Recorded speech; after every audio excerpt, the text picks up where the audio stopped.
Hello everyone, welcome back to another live stream here on Pushing Film. As I start off this live stream, just please feel free to let me know that you can hear me all right. Otherwise I can adjust my audio levels. And today's live stream I decided to call sort of an image critique, and what it is more so just me going over some photos that I have taken lately and what I feel like I could learn from the way I took those photos. And just looking at some of the, the photography I enjoy seeing online, whether it's been you guys tagging the Pushing Film Instagram account over there, or photos that I might have, seen on Instagram taken on film that I've quite enjoyed over the last few days. So, just kind of a laid back little live stream, looking at some images, seeing what we can learn from them and stuff like that. So should be a bit of fun. I'll sidetrack a little bit onto some things that I've been up to lately, just while I wait for some people to, to jump online. And I'll just make sure I've got my interface right here. But yeah, it's been another week of, stage 4 lockdowns here. I spoke about that in my last live stream, how here in Melbourne, we are in a stage 4 of lockdown. And I'm just noticing that the bitrate looks a bit low from what I'm seeing, but yeah, just let me know that it's streaming all right. I think it should be okay. And what this lockdown means is that, we still can't go out and take photos for fun, basically. So we are restricted to going shopping, going for walks, for exercise 1 hour per day. And I spoke about this in my last live stream as one of the main subjects. So I found it a little bit hard to get out and get creative and take photos in the way that I would usually like. But on the other hand, I am enjoying that aspect of restriction and being forced to think outside the box and take photos in a way that I normally wouldn't take them, which, for example, could be paying more attention to everyday regular things around the house, the way the light falls, in the morning, in the afternoon, in the middle of the day, and my interactions with my partner Sarah, and just paying more attention to things like her. So that'll actually take me on to the first batch of images that I'll share with you guys. So you're probably seeing the Instagram screen up there now, but I'm going to change it over to my Lightroom window over here. So what you're seeing here is just a bunch of photos from the last roll of film that I shot, which was Kentmere Pan 400. So that's, part of Ilford's company, or the Harman company. And it was my first time shooting that film, taken on the Leica M4. And it was more than these. So the whole roll of film is here. So what I usually do is I scan in my film, go through it, and then I pick out some favorites and I flag them in Lightroom. And what I flagged were, these favorites here. There was a bit of a light leak in the beginning of the roll there that you can see with that one. This was just a funny, I was on one of my walks a while ago and I had the camera in my bag and just, pulled it out to take this photo of a guy on the roof wearing a mask. I thought it was interesting. But I did quite enjoy this film. Has anyone here shot with Pan 400? I assume there's been quite a few. I had it recommended to me a few times, and it seems like a pretty nice film. Like, it looks very similar to HP5 in my eyes. So I shot it at 400, and what I want to focus on, so I was talking about trying to think creatively, think outside the box. I wrote a whole article about this on my blog about staying creative in isolation and being at home and trying to take photographs that are interesting. And some of the ones were sort of like this, and maybe just photo of Winchester after he took a bath. But, stuff like this, a style that I normally wouldn't shoot, for example. It's a style that I admire and that I like, sort of minimal, abstract, really just focusing on light and form and all that, and sort of playing with this idea of the geometry here. And I've spoken before about my disposition for finding these angles in photos, these sort of 7 shapes, which I quite like. And yeah, I was quite happy with that. And some of the photos similar to it, like this one. Nothing too crazy, but it was fun to do. It's, again, trying to stay creative while in this state of isolation. And so the ones I want to focus on, so I'll go back to the grid here and I'll bring these up here in survey view. I'll just move my face out of the way. So yeah, there's 4 images here that I picked out from, I was watching Sarah doing some training, punching the bag. And I thought it would be cool to take some documentary photos of that. And I developed and scanned the film and got them back. And I wasn't, I liked the photos, but they didn't meet the expectation of what I had pre-visualized. And I'm really not 100% sure why yet. And that's what I wanted to explore in this live stream. So please feel free to, leave your critique. This is about, learning and about critiquing images. The first takeaway I have from this, and what I would like to do differently next time, is to shoot this type of imagery with a wider lens, maybe. The contrast I like, the aspect of motion blur, which I try to include intentionally. I like that to some degree. Sorry guys, I'm just going to try and bring up a chat window in a place where I can see it. I'll just pop out the chat window so I can see what you guys are saying. Someone was suggesting pressing the L key. Unfortunately, with my streaming interface, when I do that, it doesn't just darken the Lightroom screen, it darkens the entire screen, so it would go black all over. And I learned that the hard way. But just catching up on some of your comments, guys. Sean's here, good to see you. Our country's government is out of control. Definitely fair to say. They're also pretty cheap. Yep. Cool. So yeah, these were shot on the Leica, on the M4, with that Zeiss Biogon lens that I have, really started to love ever since getting this a few months ago. And it was sort of, I've been itching to use this lens more. And I saw this situation in the garage and thought it's low light, great chance to use f2.8 with most of these photos. But in terms of the field of view, I think getting in a bit closer to her and then using a wider lens may have worked better. Let me know if you agree, or if you don't, or if there's something else you think could be better. Maybe more motion blur, maybe less, maybe more depth of field. The other issue I had was a lot of the stuff in the background, let's say with a shot like this one, was a bit distracting for me. And I did crop this a little bit, but I still find that background distracting, even though I did use a pretty shallow depth of field. This one works a bit better because the background isn't as intrusive, but I feel like, again, if I had a 28mm, maybe equivalent 28 or 35, I could get much closer, which would in turn throw out the background in a more interesting way. Similar story with this one. I was really trying to go for that motion blur with the glove hitting the bag, and I like the contrast of this. I like that it's a bit underexposed and it has that really dark sort of charcoal look. But yeah, I'm not sure what I could have done better. Maybe I should have been shooting from a completely different angle from behind where I was taking this shot, for example.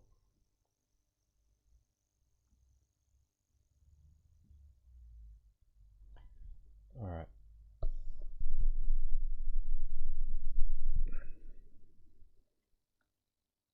Sorry guys, I'm just checking to make sure everything's all right on the streaming end of things.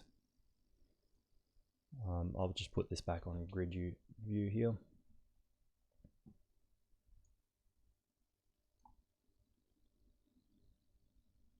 Yeah, great. Looks like everything should be working okay.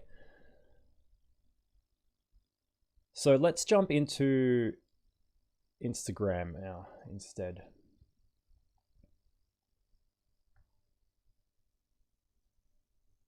I'll just go ahead and change to a different window. Back to the Instagram page. Sorry, my microphone keeps drooping. Okay, so what I wanted to do in this part of the live stream is just, I put it out on Instagram for people to tag, the Pushing Film account if they wanted to have some images looked at. I just said basically if you tag your photo, there's a chance I might, look at it during this live stream and include it as part of this critique. So I'm always like really stoked to see the photos people tag the account in. So feel free to look on your own phone screens if you like, or to just follow along here. it's a little bit hard to view. The nature of Instagram is, it's not the best interface for looking at photos to actually appreciate them, but I'll try and actually zoom in here on the photos so that you guys can see them a bit better. All right. So there were 3 images here up top, I think all tagged by the same user. J4com is his username. All 3 really nice photos, but maybe I'll just sort of pick one to look at. Maybe let's go with this one. I feel like this is my favorite out of the 3. Pretty close call with this. Actually, this is really nice too. But let's just touch on both. So judging by the hashtags, it's Portrait 400, 35mm.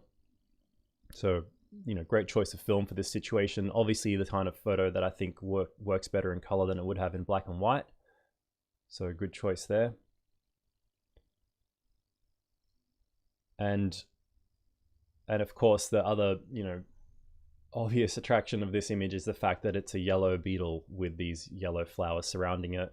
I feel like the composition works really well because he's included the right amount of elements from all around the photo, getting in tight, but while still including little interesting facts like the wheel being missing on the car there, this little dirty rag. The headlight feels like a main point of focus, almost sitting in the thirds here. So my eye sort of gets drawn here, and then it follows along with these flowers in the other sort of thirds of the image. And even though I'm not sure if this is actually showing in the original ratio of the image, which would have been 3:2 on 35mm, the way it's being cropped by this person, actually I'm not sure if it's a guy or a girl, it works really well. And there's not much I could actually say on how I would have, made this photo any better. But while I leave that on the screen for you guys, I just keep getting messages pop up from my streaming client to indicate that it may not be working well. So please feel free to comment something in the chat box, just because I haven't had any feedback in that regard for a bit, just to let me know that everything's working all right. I had someone saying about pressing the L key. I'm still assuming that was in regards to Lightroom to darken the background, but just give me a message to let me know that it's all working all right, because it's a bit hard to tell when you're running a client like this.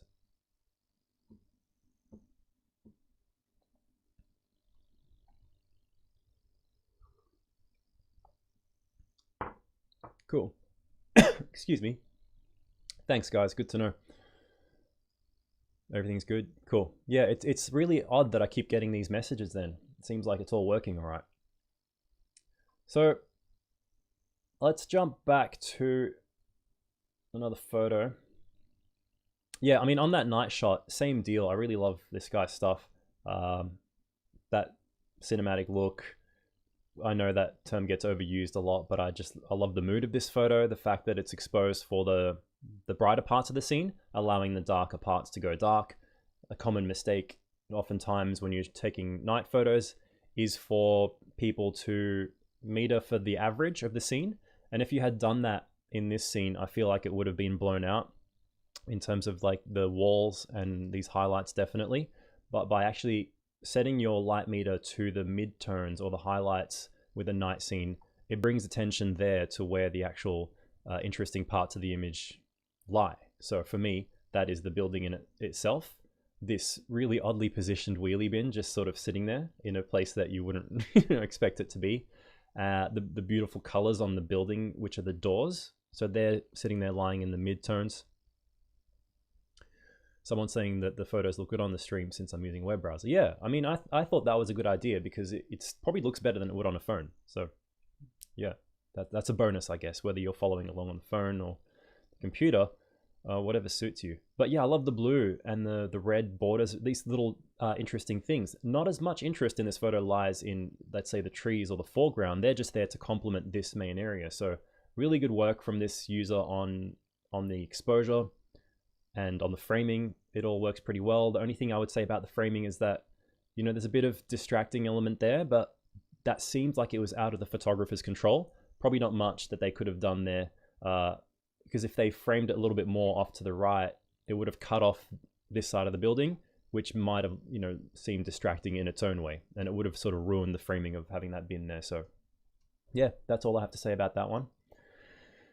Let's zoom back out. So this, I really like this actually. This was something that I think someone tagged the account in last night. And yeah, okay, so I thought it was this user. It's Jacopo Papucci. I hope I'm saying that all right. I don't speak any Italian, but I think it's Jacopo. So let's zoom in here. I'm a big sucker for pastel colors, and I know a lot of other people are too, but I think this is probably Portra. Yeah, he's got it right there in the title, so Portra 400. So I've been following Jacopo for maybe just a few weeks or a month, but I've been loving his stuff. If you go over and check out his profile, you'll probably see a lot of images with this similar sort of color, scheme. I would say like an appreciation for bright colors and pastel and sunlight and warmth, and that really shows in a lot of his shots. And let's just skip through because there's a bit of a series that he's got here. I think it's 2 images or 3. This one's awesome. I love this. And the third one in the series is from the same role, let's assume. So the main thing I like about these is just the simplicity of it, and that the image sort of speaks for itself. I mean, the content of the image speaks for itself. That bright exposure, I really like. The fact that it's probably metered for the shadows to give it that pastel look, to show all the details in the shadows there.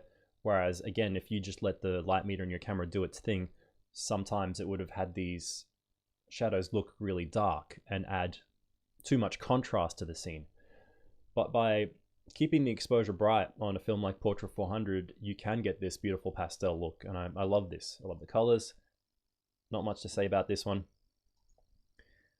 This one works really well, especially in a similar sense to what I was saying earlier. It's all about the framing for me. The fact that, is that maybe too much of a zoom? The framing is in such a way to include just enough of elements that work well. So this little rack of clothing here on the edge, I can imagine that without that, it may not have been as strong. It still would have been good in a minimal sense, but that really just adds a little touch to the image, having that bit of red, sort of warm colors to oppose the blue that you have throughout the rest of the image.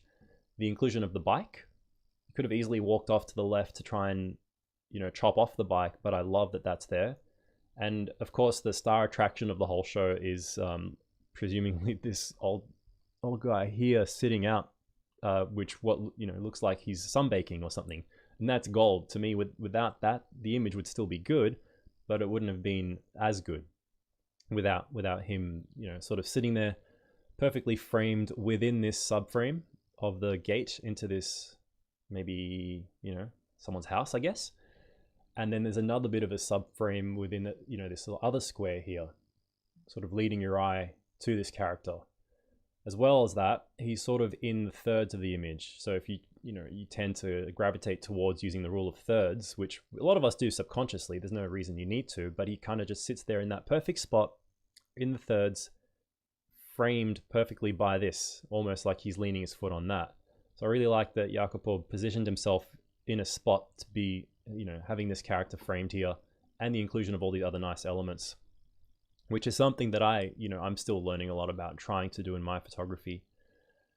And in terms of what could have been changed, I don't think there's much I would. The only thing is maybe the verticals aren't completely straight. And I'm one of those people that are a sucker for having straight horizons and straight verticals. And in terms of straight verticals, a lot of that comes from my background of doing real estate photography. So that's probably just a little bit of a compulsion of mine to want my verticals, so the straight lines of this building and of this gate or archway, whatever you would call that, to be straight, which therefore means, your horizon would be straight. So if it was me, I would just be rotating this image slightly to the left. So that's all I would have to say about that. The third one in the series, same thing. you know, in terms of critique, again, that horizon, that's the only thing I would say. It looks pretty much straight, but it's deceptive because you have buildings on this side. So to me, it looks like it's sort of leaning a bit one way, but that's getting really nitpicky. In terms of the exposure and the framing, I also tend to gravitate towards not having my horizons perfectly dead center. I like having them more either on the upper or lower third, but rules are meant to be broken, and even those predispositions into the way you compose photos is completely personal. And for this image, having the horizon in the middle, I feel like it works completely well. It doesn't distract from the image, but it makes me wonder what else was down the bottom here. Because we know that the sky is the sky, right? So it's beautiful sky, it's a negative space, it complements what's down here, but I just wonder what would have been showing if it was a little bit lower composed to show a bit more of that bottom half of the scene. However, as a photographer, I know that sometimes there's something that you might have intentionally tried to crop out by composing in this way. Maybe it was an element that would have been completely distracting. So that's my only curiosity with this image. Otherwise, I love the scene. It's just, you know, classic beach scene, a busy beach, popular beach by the looks of it. Pastel colors, really suits the vibe, the atmosphere, and yeah, love it. So there's been so many good ones. It's hard to pick, but I'm trying, like, I love black and white work as well. So let's pick out a black and white image. There was one that was tagged recently, this one here actually. Let's just look at this and then I'll just move on to something else altogether. This is by Robin Wakefield Photographer. So this one's a diptych, it's 2 photos and they just work so well side by side. I definitely remember liking this one and probably leaving a comment on it. And I'm sort of a sucker for fog photos and black and white and contrast as well, but then I feel like a lot of people would appreciate this even if they're not in that camp. A lot of people don't really like black and white as much as they like color and vice versa, but there's certain images that speak to almost anyone, and I think this is the type of photo that works well in black and white, or both of these for that matter. The one on the left, with the inclusion of that curvy road, gives it that sense of depth and mystery, which is also aided by the fog. The fact that it's exposed to let these shadows go dark, or maybe if it's been edited to let the shadows go dark, I think a lot of it is in exposure because you can see that the sky and the fog here isn't overly bright. There's good middle grays here. I know that when you shoot in fog, you do lose a lot of detail in midtones and highlights, and almost in all parts of the scene. So yeah, I really like the way it works. What is it? Ilford HP 5400.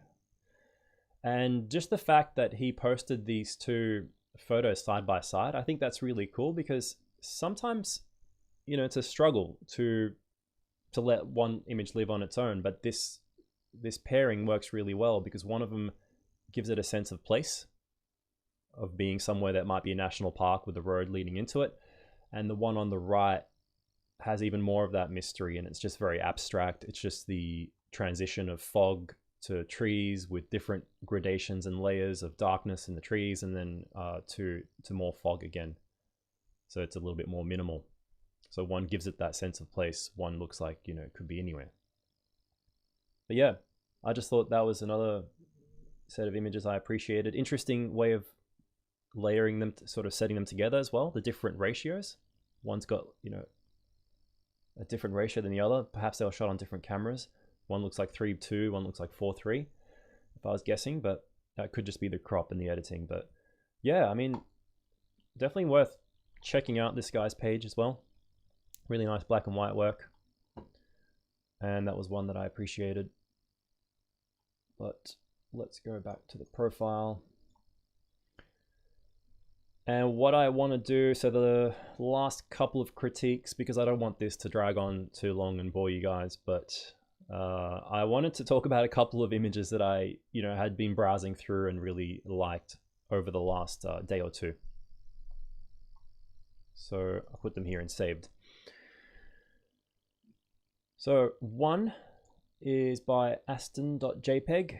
He's a fellow Melburnian. I've had a couple of exchanges with Ashton on Instagram, and he probably doesn't know that I'm talking about his photo, but yeah, I mean, if he's watching or if he sees it later, I really like this photo, and I only just saw it last night, I think, and saved it.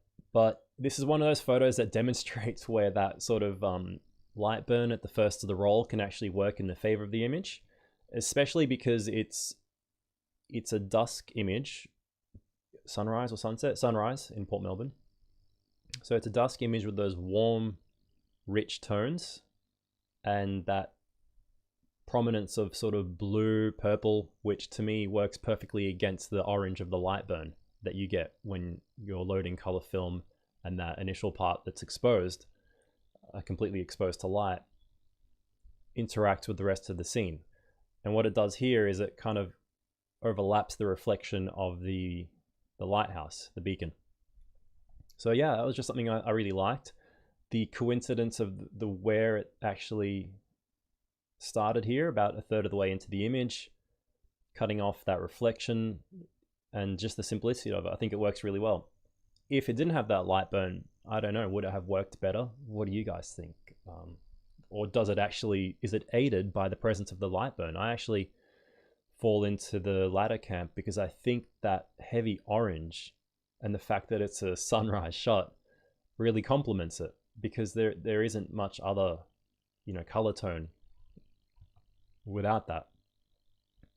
And even though it's a bit soft and grainy, what is it, Kodak Gold 200, I think it works really well. And it's a kind of image that, be nice to look back on. Criticism wise, it does look like it's just a little bit off focus, or it could just be the flatness of the scan. Maybe it's an image that would have benefited from using hyperfocal distance. Looks like the focus is a little bit in the foreground. But then again, it could just be the flatness of the negative, because there's something in the horizon here that looks really sharp. And you never know, because that looks pretty sharp here, but for some reason the lighthouse looks a bit out of focus. I'm not sure. But again, sometimes negatives don't lie completely flat when you scan them, and you can get issues like this, or it could be the way it sits in the camera. And maybe if it was just nudged a little bit to the left so that this lighthouse is perfectly centered, which it pretty much is. So I'm really, again, trying to nitpick here, but I've said what I like and what I think could work better. So maybe that compositional element, or maybe tilting the camera a little bit further down, maybe, but then again, I'm not sure about that. So I think this one works in its own right. So one more photo that I loved, I saw this morning by a fellow YouTube creator, and her name is Karen Mayoka, and it's a portrait taken on slide film on the Veronica ETRSI, looking at the hashtags here, medium format 645 on Provia 100F slide film. This is a great portrait. I really like the fact that it's not a conventional framing of portrait, because at least for myself, portraits are an area that I'm still sort of lacking in, that I'm trying to get better at. And I always take the safe way with portraits and just sort of place the subject in front of the camera, get them to look a certain way, and then go for something rather conventional, just so you have that safety. But the way Karen took this photo, I really like the risk she took of playing with that unconventional angle, shooting from a rather high angle, having the subject close her eyes and smile, and sort of composing it in a way that's really tight, cut off sort of just at the collarbone there, in a way that you wouldn't normally compose a portrait. So I really love that. And the second major element that works in its favor for me is the light. I mean, looks like it's amazing light. It's obviously like a golden hour at some point because of the long shadows in the background. The way it's falling on her face, the fact that Karen had her pose right within this line of a shadow falling over her eye, adds that element of creativity, of interest, and the colors. So for me, the third element, besides what I already talked about, so her composition, choice of posing, number two, the light, and number three, the colors of the Provia 100F working so well, because Provia is a film that has like a bit of a cool tone if you've ever shot it. It's got that blue tone, especially in the shadows there. But when you place the subject in warm light, because it is a daylight balanced film, everything ends up balancing out quite well. And I really like that about this one, because you have that warmth of the subject in the foreground and the cool tones complementing that perfectly in the background. And this is great. This is one of the best portraits I've seen in a while. I really like it. And she's just got the second photo inset here, which just really goes to show the insane sharpness and detail that you get out of medium format. But yeah, props to Karen on that photo. And if you don't follow her channel, definitely check it out. I think her channel name on YouTube is the same as the username that you're seeing on Instagram here. So she's based over in Germany. And I only discovered her channel after doing... Sorry guys, I'm just fixing my mic. Let me just take care of that. Yeah, I was doing a chat with Jay Rose, another YouTuber, and he led me onto her channel. Since then, I've discovered her YouTube work and her photography work, really good stuff. She sometimes tags my Pushing Film Instagram account as well, or maybe not, maybe it's just the hashtags I follow, but I happen upon her photography a lot and I think it's quite good. And I love a good portrait. So that's that. What else have I saved? Yeah, no time to go through it all. So I'll leave it at that. I hope you guys had some appreciation for some of those photos as much as I did. And what I was thinking to segue the live stream off into at this point, I had some questions. So people sent a few questions, and excuse me while I'm sort of just looking at my phone here, because I had people submit questions on Instagram and just thought I'd sort of go through some of those as potential answers or topics for later live streams. One of which was something I touched on in the beginning, and that was, how do you find photographic inspiration during lockdown? And if there's anyone else, especially here in Melbourne, or who is in lockdown, that's a difficult thing. And my response to that was that, it's not easy because you can't be creative in the way that you normally would, but it is about letting yourself sort of think differently, think outside the box, and not fall into routine. So it's something that I think can be good, restricting yourself in that sense. And it's what I mentioned in the beginning, just trying to be intentional, looking at something that you would normally see all the time and stopping, and then getting away from usual habits and thinking about on a deeper level, and how can I look at this differently, photograph it differently, or make something new out of it. And if you are interested, I actually did write a blog article on my website. So what I'll do, I'll put the link in the description of the video later if anyone actually is interested in that. But yeah, I called it Staying Creative in Isolation, and I think it's a really interesting topic, and it is something that can empower us as creatives to progress, to actually move forward and not take the same photos that we always do, if that's what we're doing. And it kind of forces us to think outside the box. So that's a really good topic, something that I can talk about forever. Someone asked about stand developing, and that's something that I have no experience in, because I've never done stand developing, so I can't really speak on that. I know that it is something that a lot of people like because it's easier. You can just put the film in and leave it. But I can't really say much about that in terms of my opinion on it, because I've never done it. My thoughts on the future of film photography and what I want to see in that regards. Yeah, that's a topic that I've also gone on about at length in either, streams or videos. And, the most obvious part of the answer is that I want film photography to continue for the foreseeable future. And maybe for the resurgence of a brand new 35mm film camera, which would indicate that there's enough popularity in our medium for a manufacturer like Fuji or whoever is willing to actually make a brand new 35mm camera. That would be a cool thing. But that's something that I think could be a whole video on its own. But that's a good topic. I'm glad someone asked that. And someone asked about scanning 6.7 film. Or, let's just talk about scanning film in general, because this is going to let me segue into another topic. I did a quick little Instagram live yesterday talking about something that I received in the mail. So let me just show you guys.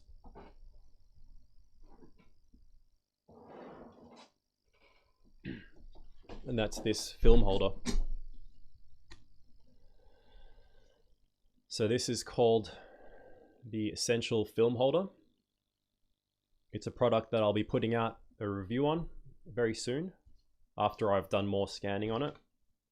And I've just, pulled out some old negatives to trial on it. But this is a great little film holder that has multiple masks. Right now you can see it has the 120 mask on it, which lets you do 6x9, 6x7, 645, square, whatever. And the premise is that you pull the film through, you feed it through, and then you can scan frames and move on. But there's also a 35mm mask you can put on top there. So you would just add it on, and then you could scan 35mm. There's also an X-Pan 35mm mask that he was nice enough to send me. So this is made by a guy named Andrew Clifford, based over in the UK. It's called the Essential Film Holder. It's a great product from what I've seen so far. It has a light diffusion panel, so you would place this over your, ideally like a video light, like a little 4x5 roughly, or smaller video light, maybe over an iPad screen. That's the great thing about this diffusion panel. It's a high quality diffusion panel to give you as soft of a light with even color going into the aperture on the front there, with a perfectly laser cut aperture to let you scan that with your digital camera. So that's really cool. That's something that I thought some of you guys would be interested in, something that's going to be coming to the channel soon. So if you're subscribed, I'm sure you'll see a notification for that. I'm trying to maybe aim for next weekend, to have it out by next weekend, so in about a week. And that's something that I was actually waiting for a while, because until now I've not used a really good film holder that has the adaptability to multiple formats, and that's going to be really good. The other cool thing is that he sells masks that allow you to scan the borders. I actually didn't get those masks, but that is something that's nice as an option, because I know a lot of people like scanning the borders with their film. So let's just jump back to the comments.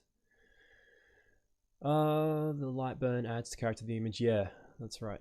On that previous shot that I was showing. Favorite half frame camera? That's a pretty easy answer, because I only have one half frame camera and it is my favorite.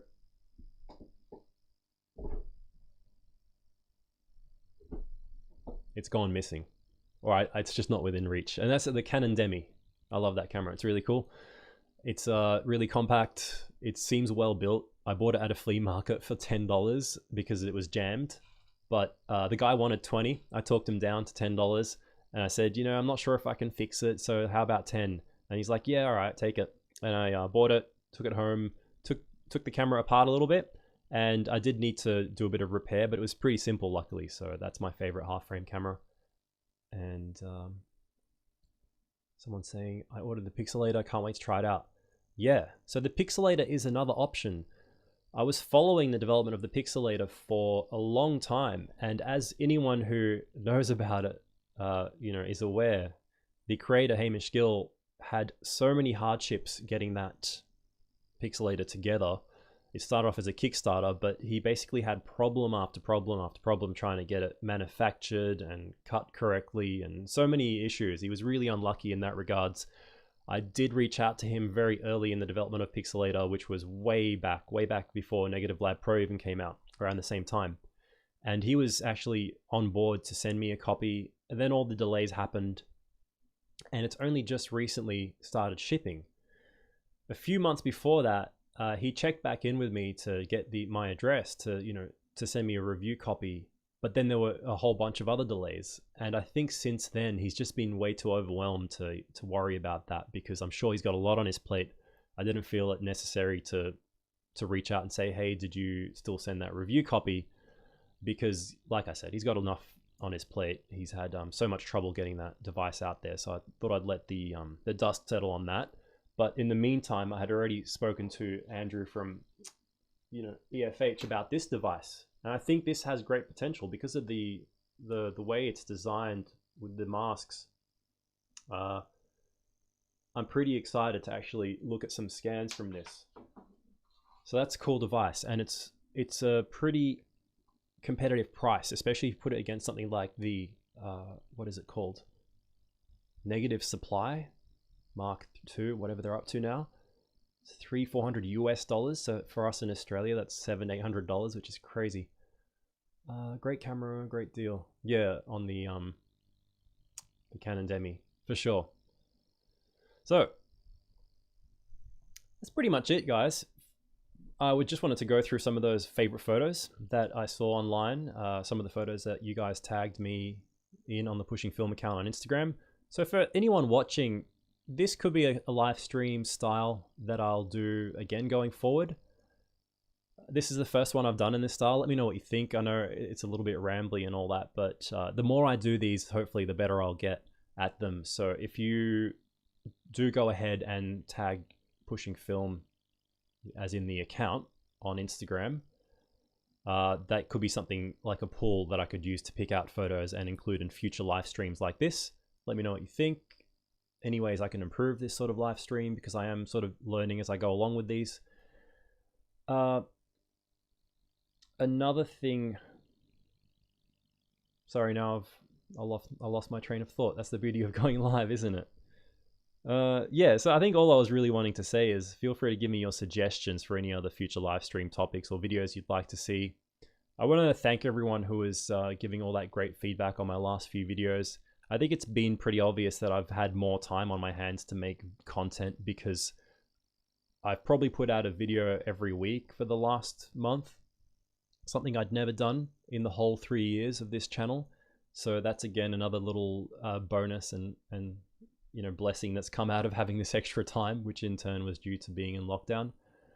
So yeah, I'm trying to think outside the box and come up with more ideas. And as you can see on the Instagram as well, I've been a little bit more active there, trying to make, you know, posts and nerding out on gear, taking photos of cameras.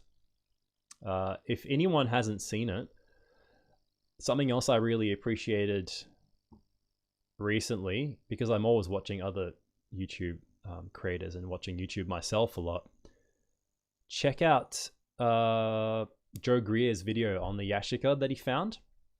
Has anyone already seen that? I'm sure a few of you guys has. That was a really well produced video. I really liked how it was shot.